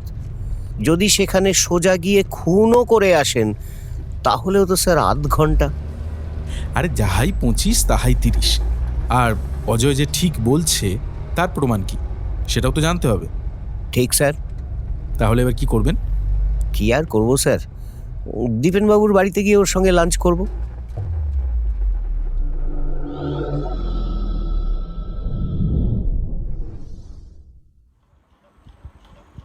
দীপেন চাইনিজ খাবার কিনে আমাদের জন্য অপেক্ষা করছিল। বুঝতে পারছিলাম অনিন্দর মৃত্যু ওকে খুবই নাড়া দিয়েছে। ও খুব অল্পই খেলো। আচ্ছা স্যার, অজয়বাবু সম্পর্কে আপনি ঠিক কি জানেন? অজয়কে খুব ভালো করে চিনি বলবো না, তবে এখানে এসে প্রথম ওর বাড়িতেই গিয়েছিলাম। ওর স্ত্রী অনিন্দিতা যে দীপান্বিতার সঙ্গে কলেজে পড়তো সেটা বোধহয় আপনাকে বলেছিলাম। হ্যাঁ স্যার, মনে হয় বলেছিলেন। আচ্ছা, আপনি স্যার সেদিন এও বলেছিলেন আপনার ফ্যামিলি বিরক্ত হন ওদের সঙ্গে মিশতে। ফ্যামিলি? ফ্যামিলি মানে তোর স্ত্রী দীপান্বিতা, একেনবাবুর স্ত্রীকে ফ্যামিলি বলেন। ও আচ্ছা, আসলে দীপান্বিতা বেশি হই হুল্লোড় পছন্দ করে না। শুনেছিলাম বিচিত্রা ক্লাবের মধ্যেই অজয়দের একটা এক্সক্লুসিভ গ্রুপ আছে, ওদের পার্টি আড্ডা সব সেই গ্রুপের মধ্যেই। আর পার্টিগুলো একটু ওয়াইল্ড হয়, ওই মদ খেয়ে কে যে কী করে তার ঠিক ঠিকানা নেই। কার কাছ থেকে শুনেছিলেন স্যার? অনিন্দই একদিন কথায় কথায় বলেছিল। অনিন্দবাবু কি ওই গ্রুপে ছিলেন? হ্যাঁ, তবে অনিন্দ অন্যদের সঙ্গে আলাদাভাবেই মিশত। ইনফ্যাক্ট এখানে এসে অনিন্দর বাড়িতেই আমরা সবচেয়ে বেশি গেছি। ট্যালেন্টেড ছেলে ছিল, রান্না করে খাওয়াতে ভালোবাসতো, খুব ভালো স্কেচ করতো। আমার আর দীপান্বিতার স্কেচ করেছিল একদিন। 15 মিনিটের মধ্যে আমাদের মুখটা এত সুন্দর করে আঁকলো যে অবিশ্বাস্য। ওর মধ্যে নেগেটিভও নিশ্চয়ই ছিল স্যার। তা ছিল, একটু কাণ্ডজ্ঞান কম ছিল ওর। মানেটা ঠিক বুঝতে পারলাম না স্যার। পেটে একদম কথা রাখতে পারতো না, যেটা বলার নয় স্থানকাল পাত্র ভুলে সেটাই বলে ফেলতো। বিশেষ করে পেটে একটু মত পড়লে তো কথাই নেই।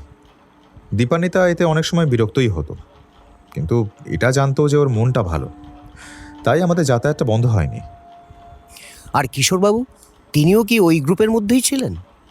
আগে হ্যাঁ, কিশোরকে যদিও আমি তেমন চিনি না, তবে অনিন্দর খুব ভালো বন্ধু ছিল আর ভালো ছবি তুলতো।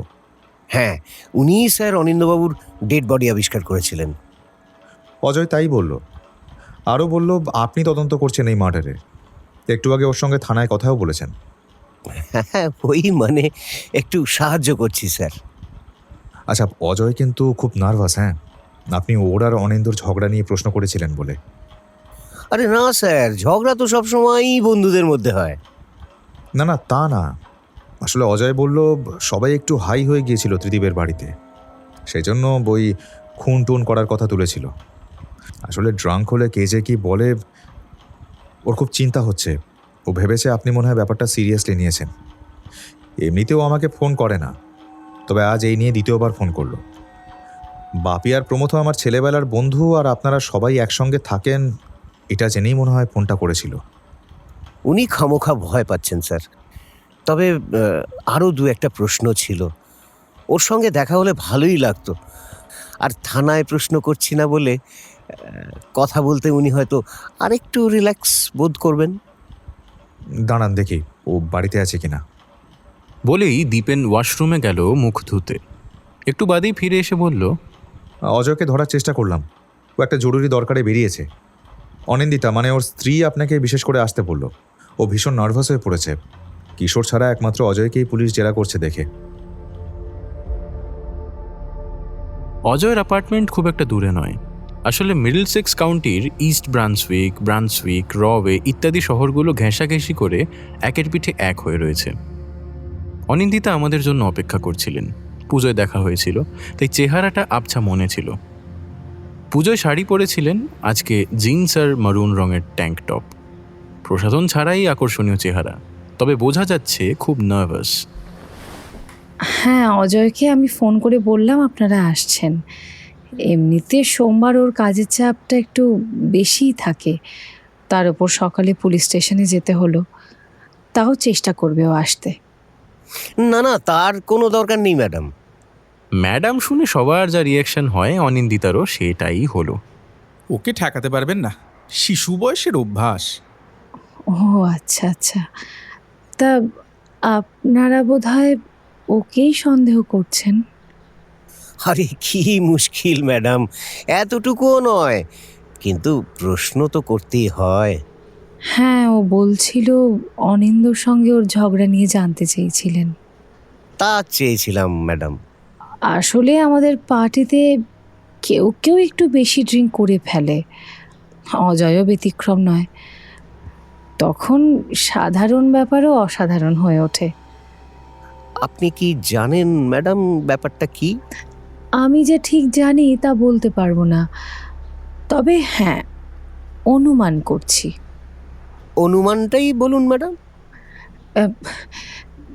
দেখুন, আমার এটা বলতে অসুবিধে নেই, কিন্তু মানে অজয়ের পক্ষে এটা কারোর কাছ থেকে শোনা অত্যন্ত হার্টফুল। ম্যাডাম আমি বুঝতে পারছি খুবই পার্সোনাল ব্যাপার, না বললেও চলবে, ঠিক আছে। না না না, আমি আমি আমি বলবো। অজয়ের কাছে এটা অসম্মানের হতে পারে, কিন্তু আমার মনে হচ্ছে যে ব্যাপারটা পরিষ্কার না হলে অজয়ের এই রাগের কারণটার অন্যরকম মানে করে ওকে এই খুনের সঙ্গে জড়িয়ে ফেলা হবে। অস্বস্তিকর পরিস্থিতি, তাই নির্বাক হয়ে থাকাই ভালো। আমার শ্বশুর মশাইয়ের মেয়েদের ব্যাপারে একটা দুর্নাম ছিল। অজয় একজনকে মাসিমা বলতো। পরে জেনেছি তিনি ছিলেন শ্বশুর মশাইয়ের রক্ষিতা। মাসিমা আসলে আমার বাড়িতে আয়া হয়ে এসেছিলেন আমার অসুস্থ শাশুড়ির সেবা করতে। অজয়ের তখন কত বয়স হবে, ওই বছর 5। তখনই আমার শাশুড়ি মা মারা যান। শাশুড়ি মার মৃত্যুর পরও মাসিমা বাড়িতে থেকে অজয়কে বড় করেন। আমার বিয়ের আগে আমাদের বাড়ির ধারণা ছিল যে উনি হয়তো শাশুড়ি মায়ের দুঃসম্পর্কের দিদি বা বোন। যাই হোক, এসব কথা এখানে কারোর জানার কথা তো নয়। সেদিন পার্টিতে সবাই একটু ড্রাঙ্ক হয়েছিল। হঠাৎ কে একটা আলোচনা শুরু করলো, ঠিক মনে পড়ছে না, কিন্তু বিষয়টা হলো যে কেউই জোর করে বলতে পারে না কে তার আসল বাবা। শুধু তার মাই জানে ছেলের আসল বাবাকে। খুবই সিলি কথাবার্তা, বুঝতেই পারছেন, হাসি ঠাট্টা দিয়েই শুরু হয়েছিল। এমন সময় অনিন্দ হঠাৎ অজয়কে বলে ফেলল, কিন্তু অনেকে তো জানে না তার আসল মা কে। সেক্ষেত্রে তখন অজয় বলল, হোয়াট ডু ইউ মিন? অনিন্দ বলে উঠল, মাসিমা যদি মা হয়। এই নিয়ে তর্কাতর্কি শুরু হয়ে গেল। কে জানি একটা আবার অজয়কে এর মধ্যে বোঝাবার চেষ্টাও করলো যে তুই এটা পার্সোনালি নিচ্ছিস কেন, তোর বাপ নিয়ে তো প্রশ্ন তুলছে না। এরপর আর তর্কাতর্কি নয়, রীতিমতো চিৎকার, গালাগালা, ধাক্কাধাক্কি। আমরা মেয়েরা কি করব বুঝতে পারছিলাম না। ত্রিদীপ আর অরিন্দম দেখছিলাম ওদের সামলাবার চেষ্টা করছে, কিন্তু কে কার কথা শোনে বলুন। এরপর অজয় যখন অনিন্দকে প্রায় টানতে টানতে ঘরের বাইরে নিয়ে যাচ্ছে, ত্রিদীপ অরিন্দমকে পাঠালো ওদের সামলাতে। খানিক বাদে দেখি, ওমা, অনিন্দ একা ঘরে এসে ওর কোটটা নিয়ে কাউকে কিছু না বলে গাড়ি নিয়ে বেরিয়ে গেল। অজয়বাবু তখন কোথায় ছিলেন ম্যাডাম? দরজার ঠিক বাইরে। অরিন্দম তখনও অজয়কে শান্ত করে যাচ্ছে। তখনই কি অজয়বাবু বলেছিলেন, I will kill that scoundrel? হ্যাঁ, যখন অনিন্দ দরজা খুলে বেরিয়ে যাচ্ছে তখন। কিশোরবাবু তখন কোথায় ছিলেন? কিশোর পার্টির ছবি তুলছিল।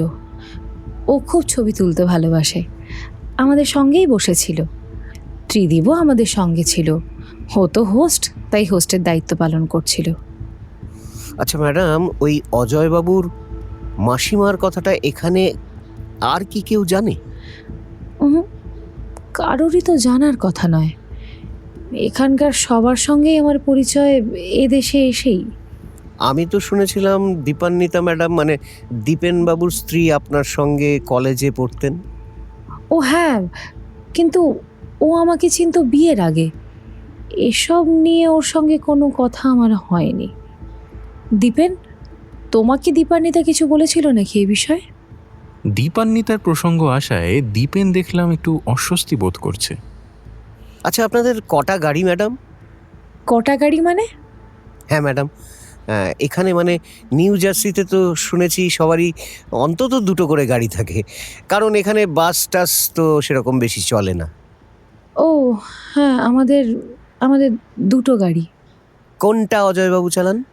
মার্সিডিসটা অজয় চালায়, আর যদি কোথাও একসঙ্গে গেলাম তখন ওটাই আমরা নিয়ে বেরোই। আমি নিজে ছোট গাড়িটা চালাই, সুবারু। ম্যাডাম, আপনার বাড়ির সামনে দেখলাম যে মার্সিডিসটা। ও হ্যাঁ, অজয় আসলে আজকে ছোট গাড়িটা নিয়ে গেছে। Thank you madam. পুলিশের একজন হয়তো একবার আসবে, তবে আমাকে যা বলেছেন তা আবার বলার দরকার নেই। মানে আমি শুধু একবার কিশোরবাবুর কাছে যাব। আচ্ছা, উনি কি খুব দূরে থাকেন? না না, একেবারেই না। ইনফ্যাক্ট আজকে আপনি ওকে পেতেও পারেন। অফিসে যাইনি, একটু আগেই আমার সঙ্গে কথা হলো। আপনি একবার ফোন করুন না, যাতে বাড়িতে থাকে। ফোন নাম্বার আপনার কাছে আছে? হ্যাঁ ম্যাডাম, আছে। Thank you.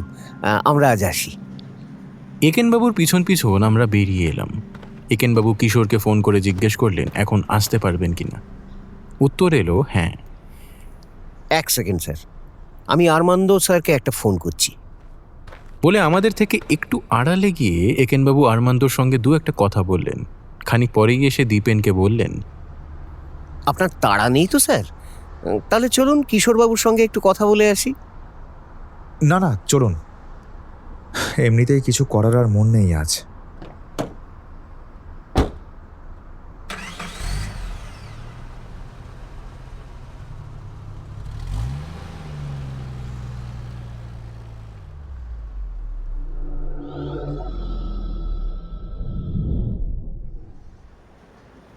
কিশোর আমাদের জন্য অপেক্ষা করছিল।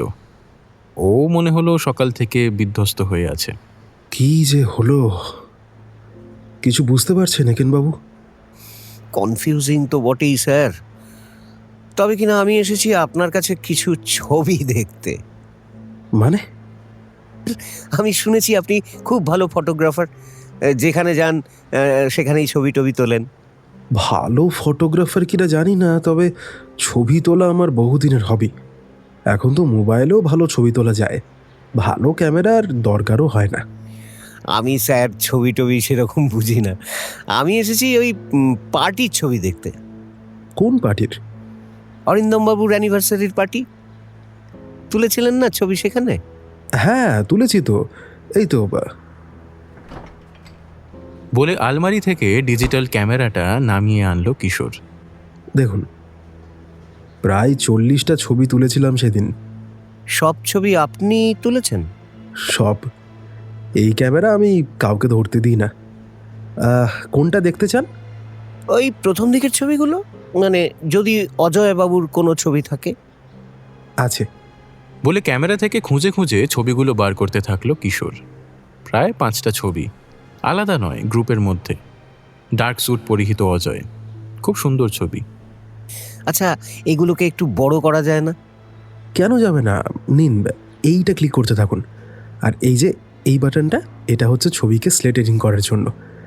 আর এটা নেক্সট, এইখানে ক্লিক করলে পরের ছবিটা দেখতে পাবেন।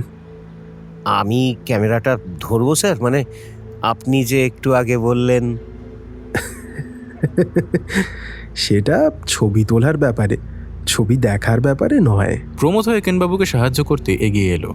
একেনবাবু ঠিক কী দেখতে চান আমি বুঝলাম না, কিন্তু খুব মন দিয়ে ছবিগুলো দেখতে লাগলেন।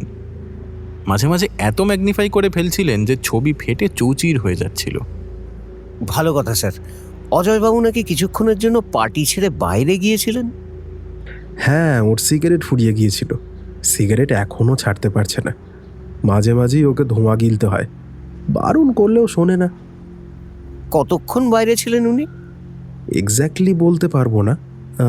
দাঁড়ান, বেরোনোর আগে আমাকে বলে গিয়েছিল। তখন সম্ভবত 8:30।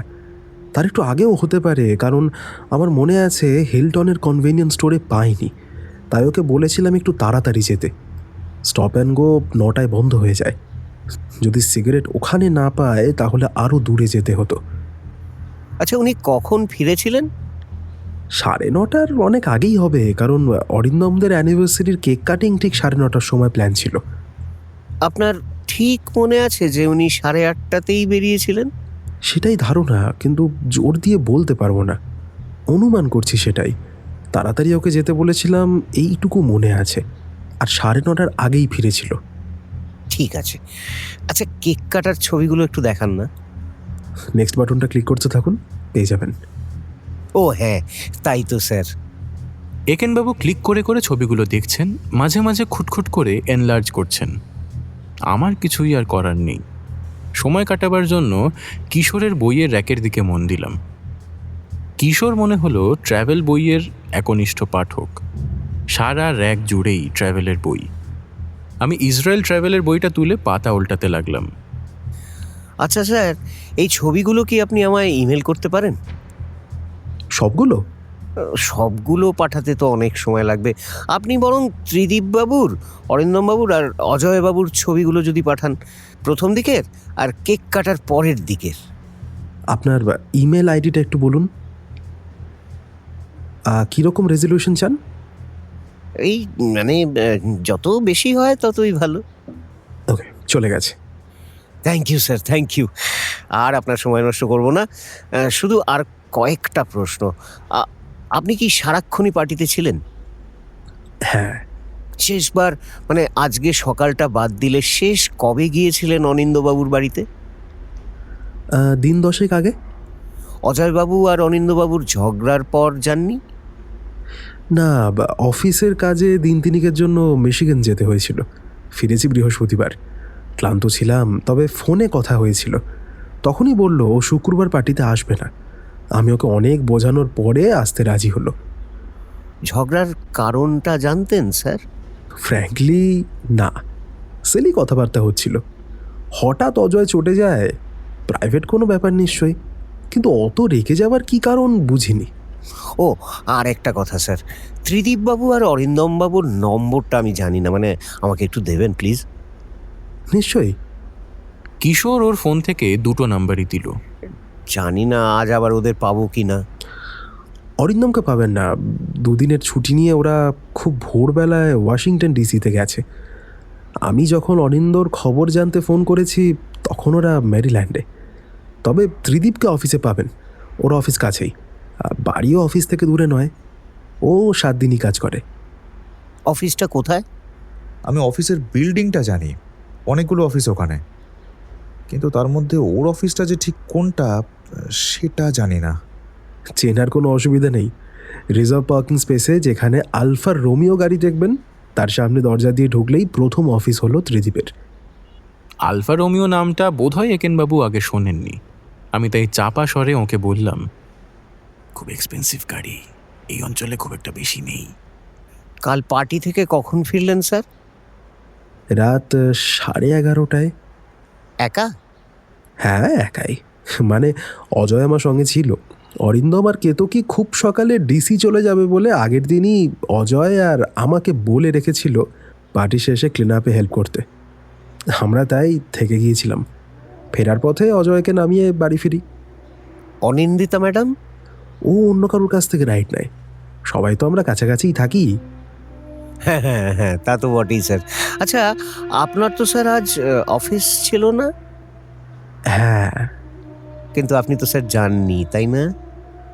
আসলে আমি অফিসেই যাচ্ছিলাম। অনিন্দকে গত রাতে ফোনে ধরতে পারিনি, মাথায় ছিল, তাই অফিস যাওয়ার পথে ওর বাড়িতে থেমেছিলাম। তারপরে সেই ভয়াবহ দৃশ্য। প্রথমে আমি পুলিশে ফোন করি, তারপরে অফিসেও জানিয়ে দিই যে আসতে পারবো না। বন্ধু খুন হয়েছে। আপনি জানতেন স্যার যে অনিন্দবাবু খুন হয়েছে? মানে? আত্মহত্যাও তো হতে পারে স্যার। মানে আমি... আপনি আপনার অনুমানের কথা বলছেন, তাই তো? কিশোর মাথা নাড়ল। ওকে আর কোনো প্রশ্ন করার সুযোগ না দিয়ে একেনবাবু বেরিয়ে গেলেন। আবার আরমান্দকে ফোন করলেন, এবার আরও আড়ালে গিয়ে। মনে হলো বোধহয় দীপেনকে জানাতে চান না কথাগুলো। আমার আর প্রমথর কাছে এইভাবে কিছু গোপন করেন না। বিকেল প্রায় 4টে এখন। একেনবাবু চলুন, এরপর বেশি দেরি করলে টানেল বা হাইওয়ে যাইনি না কেন ট্রাফিক জ্যামে পড়বো। না না স্যার, আমরা দীপেনবাবুর বাড়ি থেকেই সোজা বেরিয়ে পড়ব। কালকে এখানে আসবেন কি করে? আমার কিন্তু কালকে ক্লাস আছে। স্যার, কালকের কথা কালকে, এখন তো বাড়ি যাই। দীপেন চা খেয়ে যেতে বলল, কিন্তু ওকে না বলে আমরা বেরিয়ে পড়লাম।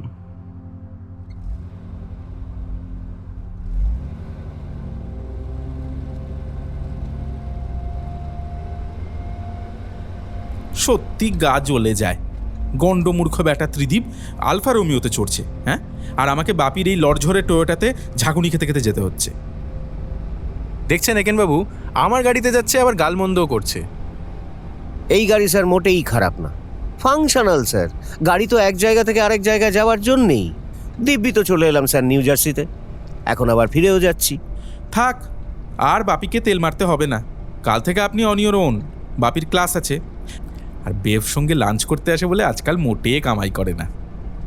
জানি তো স্যার, ওদের বলে দিয়েছি, ওরা আজকের আসার খরচাও দেবে। বাহ, ওটা আবার ঝেঁপে দেবেন না, বাপিকে দিয়ে দেবেন।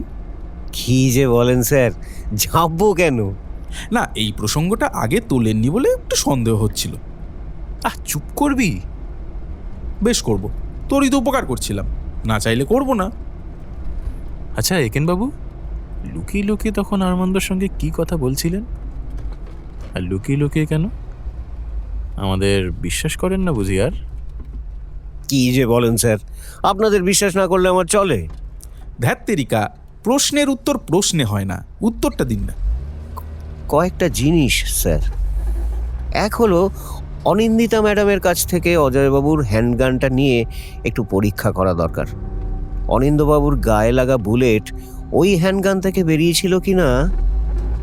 আর দাঁড়ান দাঁড়ান, আপনি অজয়কে সন্দেহ করছেন? মোটিভ তো একটা আছে স্যার, কিন্তু কত জোরদার সেটা অবশ্য আমি এখন বলতে পারবো না। সেটা তো এক।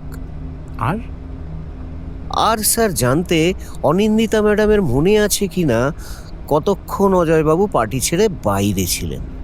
হাউ অ্যাবাউট কিশোর? ও কি ধোয়া তুলসী পাতা? কিশোরবাবু তো কিছু করেছেন বলে মনে হচ্ছে না। কারণ? ওই যে ছবিগুলো দেখলাম। তাতে কি হলো? 40টা ছবি স্যার, 3-4 মিনিট অন্তর অন্তর তোলা পার্টির ছবি। নিজেই ছবি তোলেন। আমি টাইম স্ট্যাম্পগুলো দেখেছি স্যার, উনি কিন্তু ক্লিয়ার 20-25 মিনিটের জন্য কোথাও যাননি। কয়েকটার মধ্যে মাত্র দুটোর উত্তর পেলাম। আর কি কি জিজ্ঞেস করলেন আরমান্দকে? ও হ্যাঁ, গাড়িগুলোও একটু চেক করতে বললাম। স্টপ অ্যান্ড গোর সিকিউরিটি ক্যামেরাও চেক করতে বললাম, দেখতে যে কটার সময় অজয়বাবু ওখানে পৌঁছেছিলেন বা আদৌ ওখানে গিয়েছিলেন কিনা দেখতে। গাড়ি চেক করতে মানে? স্যার, সব কিছুর কি মানে হয়? বিপুলায় পৃথিবীর কতটুকু জানি। আপনি মশাই সামথিং। আমাদের বাড়ি পৌঁছতে পৌঁছতে প্রায় ঘন্টা দেড়েক লাগলো। আজকের পুরো দিনটাই গেল। আমার তবু ক্লাস ছিল না, তবে প্রমথকে ওর ল্যাব ফাঁকি দিতে হলো। সেটা অবশ্য এমন কোনো বিরাট ব্যাপার নয়। উইকেন্ডে ও যা কাজ করে সেখানে একদিন না যাওয়াটা কিছুই নয়। তাও খোঁটা দিল একেনবাবুকে। আমার একটা দিন তো নষ্ট করলেন। কাজ যে কি এগিয়েছেন কিছুই তো বুঝলাম না। এগুলো কি স্যার একদিনে হয়? গোয়েন্দাগিরির কাজ তো আর ঘড়ি ধরে চলে না। আপনি কি বলতে চাইছেন বাপির আর আমার কাজ শুধু ঘড়ি ধরে হয়? টাইম পাঞ্চ করে কলেজে ঢুকলে আর বেরোলেই হয়ে যায় নাকি? কি যে বলেন স্যার, আপনারা বিদ্বান লোক, আপনাদের কাজ তো সব মাথার মধ্যে। থাক, আর কথা ঘোরাতে হবে না। আপনি কথার উত্তরটা কিন্তু দিলেন না। এখনো পর্যন্ত কাউকে সন্দেহ হয়? আজকে কিছু একটা জানতে পারবো স্যার, তখনই জানাবো। সে তো জানি, তখন কি বলবেন? কি বলবো স্যার? বলবেন আমি আর বাপি তো সন্দেহের ঊর্ধ্বে। আপনি না স্যার, সত্যি। এই তুই একটু কফি কর তো, বাজে না বকে। তুই কর না, অর্ডার না দিয়ে। আমি করতে পারি, কিন্তু তোরা কেউই মুখে দিতে পারবি না, সেটা চলবে তো? যাক, এই জ্ঞানটা অন্তত হয়েছে। বলে প্রমথ কিচেনে চলে গেল। এমন সময় একেনবাবুর ফোন। হ্যান্ডগানটা পেয়েছেন স্যার? ওটাই ব্যবহার করা হয়েছে? ব্যালিস্টিক রেজাল্ট কবে পাবেন? স্টপ অ্যান্ড গোর সিসিটিভি চেক করেছেন স্যার? গাড়ি? একটু বাদেই একেনবাবু কথা শেষ করে ফিরে এলেন। কি বললো আপনার আরমান্দ? অনিন্দিতা ম্যাডামের সঙ্গে উনি কথা বলেছেন। অনিন্দিতা ম্যাডামই হ্যান্ডগানটা বার করে পুলিশকে দিয়েছেন। গ্লক 19 হ্যান্ডগানে বারুদের গন্ধ ছিল। বোঝাই যাচ্ছে ওটা ব্যবহার করা হয়েছিল 2-1 দিনের মধ্যে। কিন্তু কোনো ফিঙ্গারপ্রিন্ট মেলেনি ম্যাডামের আঙুলের ছাপ ছাড়া। তবে বডিতে যে গুলি লেগেছে সেটা এই হ্যান্ডগান থেকে ছোড়া হয়েছে কি না সেটা বার করতে ব্যালিস্টিক টেস্ট করতে হবে স্যার, সময় লাগবে। স্যার, মানে তো কুকীর্তিটা অজয়ই করেছে। কে জানে স্যার? কে জানে স্যার মানেটা কি? হ্যাঁ, মানে হ্যান্ডগানটা অজয়বাবুর, সম্ভবত সেটা ব্যবহারও করা হয়েছে, কিন্তু প্রমাণ করতে হবে তো যে অজয়বাবু অকুস্থলে ছিলেন এবং তিনিই গুলি করেছেন। কি উল্টোপাল্টা বকছেন বলুন তো মশাই? অজয় তো অদৃশ্য হয়েছিল পার্টি থেকে, হয়নি? তা হয়েছিলেন স্যার, কিন্তু উনি তো বলেছেন মিনিট 20-25 জন্য। এর মধ্যে অনিন্দবাবুর বাড়ি গিয়ে খুন করে ফিরে আসতে অন্তত 8 ঘন্টা লাগা উচিত। সেটা তো ওর কথা। আর কেউ কি জোর দিয়ে বলেছে মাত্র 20-25 মিনিটের জন্যই বেরিয়েছিলেন? না, তা নয়, তবে স্টপ অ্যান্ড গোর সিসিটিভিতে ওকে দেখা গেছে 9টার মিনিট 10 আগে, আর উনি পার্টিতে ফিরে এসেছিলেন 9:30 একটু আগে, এটা আমরা জানি। কিন্তু উনি তো স্টপ অ্যান্ড গো থেকে অনিন্দর বাড়ি গিয়ে মার্ডার করে ফিরে আসতেই পারেন, পারেন না? সহজেই পারতেন স্যার, যদি স্টপ অ্যান্ড গো অনিন্দবাবুর বাড়ির দিকে পড়তো, কিন্তু ওটা একেবারে উল্টো দিকে। তাই এক্ষেত্রে টাইমিংটা কিন্তু খুব টাইট। এইটা আপনি কি করে বলছেন? অনিন্দ খুন হয়েছে ঠিক কখন সেটা কি করে আপনি জানেন? না স্যার, আসলে টাইম অফ ডে তো ওরকম নির্দিষ্ট করে খুব সহজে তো বলা যায় না। তবে 9টার সময় কুকুরটা বাইরে ছিল না। তাহলে? দাঁড়ান স্যার, আগে একটু কফি খাই, আর ইমেলটা খুলে দেখি কিশোরবাবুর ছবিগুলো এসেছে কিনা। মাথা মুন্ডু কি পাবেন ছবিতে? কে জানে স্যার, অনেক সময় হঠাৎ কিছু চোখে পড়ে যায় যদি।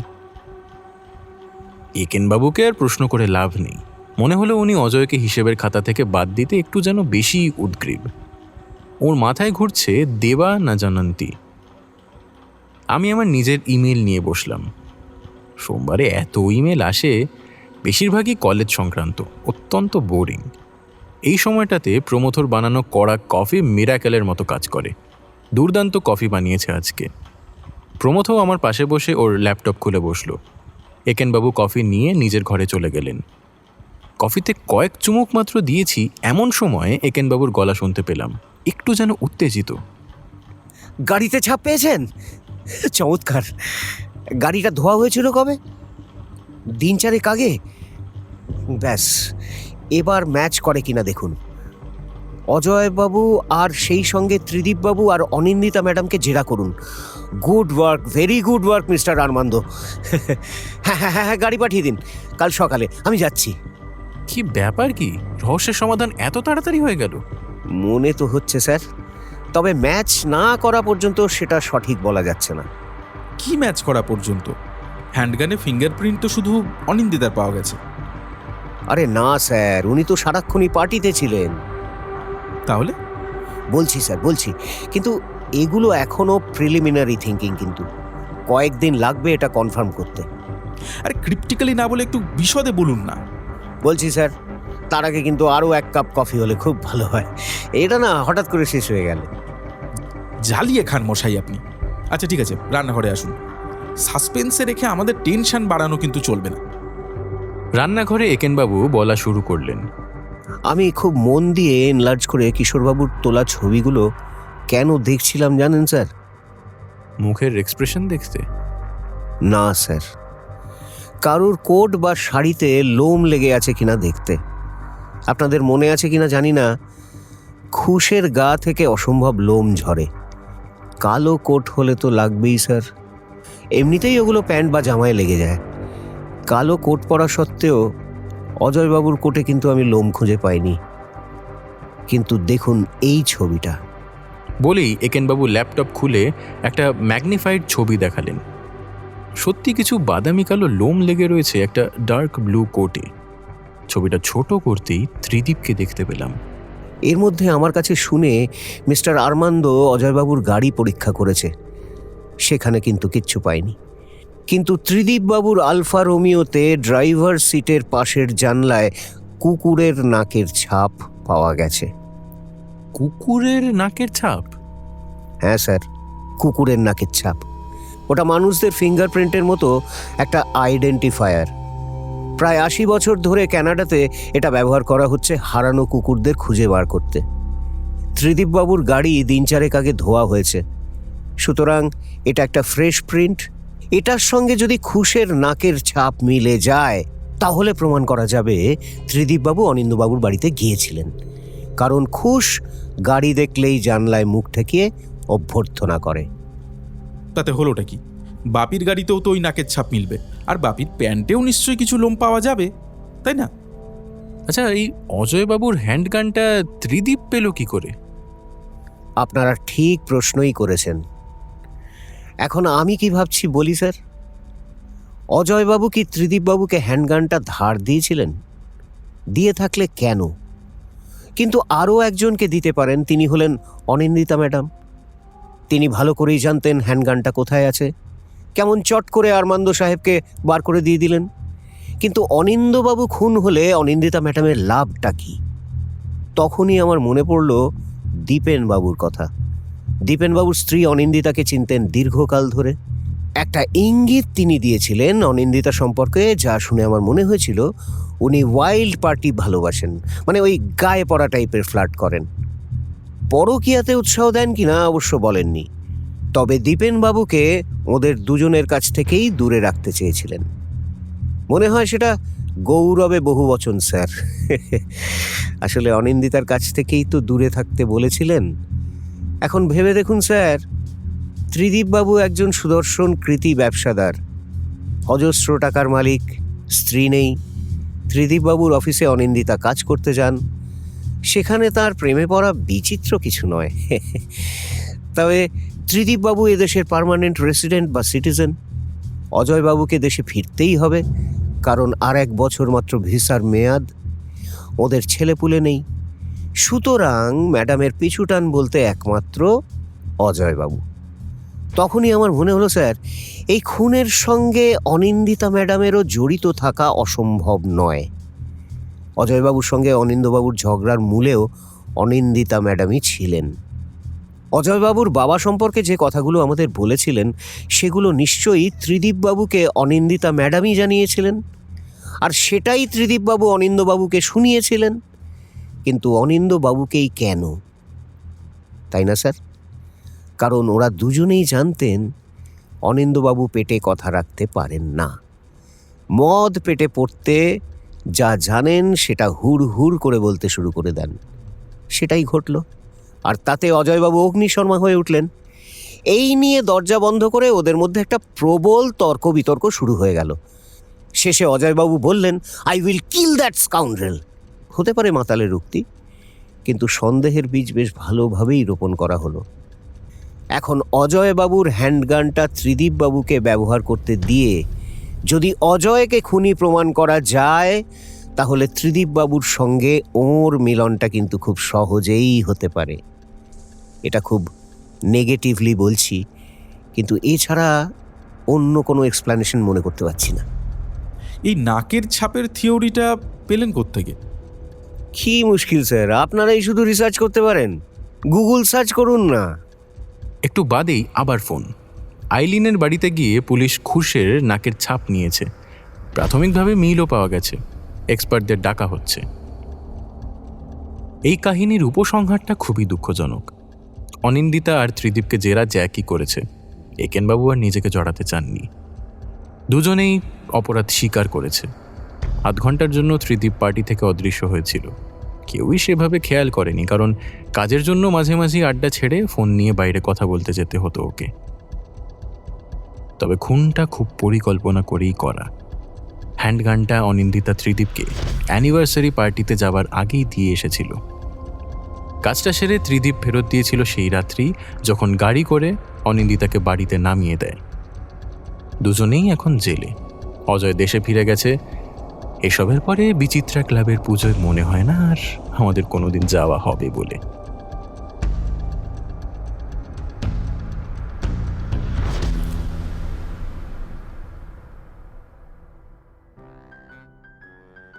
শুনছিলে একেনবাবু সিরিজের কাহিনী উডব্রিজ শহরে। লেখক শ্রী সুজন দাশগুপ্ত। একেনবাবুর চরিত্রে সুমিত সমাদ্দার, বাপির চরিত্রে ছিলাম আমি অনুভব, প্রমথর চরিত্রে ছিল রণদীপ, দীপেনের চরিত্রে ছিল স্নেহাদ্রি, অনিন্দর চরিত্রে ছিল রক্তিম, ইন্সপেক্টর জ্যাকের চরিত্রে ছিল রনিত, ইন্সপেক্টর আরমান্দর চরিত্রে ছিল অভিযান, অজয়ের চরিত্রে ছিল কৌশিক, অনিন্দিতার চরিত্রে ছিল দিতিপ্রিয়া এবং কিশোরের চরিত্রে ছিল আসঞ্জন। শব্দগ্রহণ ও আবহ সৃষ্টি করেছে শুভজিৎ। নির্দেশনা ও নাট্যরূপে ছিলাম আমি অনুভব। একেনবাবু থিমটা ডিজাইন করেছে সৌরভ এবং পোস্টার ডিজাইনিং ঋদ্ধিরাজ পালি। তাহলে কেমন লাগলো আমাদের আজকের গল্প জানাও কমেন্ট করে। যদি ভালো লেগে থাকে তাহলে ভিডিওটা লাইক করে দিও, সবার সঙ্গে প্লিজ শেয়ার করে দিও, আর ভিডিওটার হাইপ পয়েন্টস বাড়াও যাতে আরও বেশি মানুষের কাছে আমাদের উপস্থাপনা পৌঁছায়। তাহলে চলো আজকের মতো এই পর্যন্তই। আবার আমাদের দেখা হচ্ছে আগামী শুক্রবার নতুন একটা গল্প সঙ্গে নিয়ে। টিম থ্রিলার ল্যান্ডের তরফ থেকে সবার জন্য রইল এক রাশ শুভেচ্ছা। সবাই ভালো থেকো, ভয় থেকো।